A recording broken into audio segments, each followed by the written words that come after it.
तशरीफ ला रहे हैं वर्ल्ड क्लास के आर्टिस्ट नुसरत फतेह अली खान।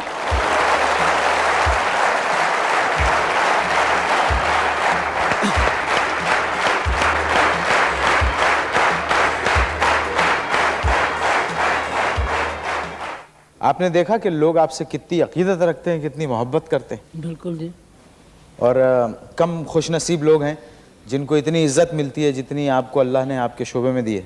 ये बड़ी अल्लाह की मेहरबानी है कि सबसे पहले मुझे मेरे मुल्क के लोग, मेरे पाकिस्तानी भाई मुझे पसंद करते हैं। अच्छा, एक शिकायत है लोगों को, वो आप तक पहुंचा देता हूँ। फरमाएं। आप गाते हुए आंखें बंद रखते हैं और गुफ्तगू करते हुए भी आंखें बंद रखते हैं, क्यों? ये मैं दिल की आंख खोली रखता हूँ। वाह वाह, कहते हैं दिल। वाह।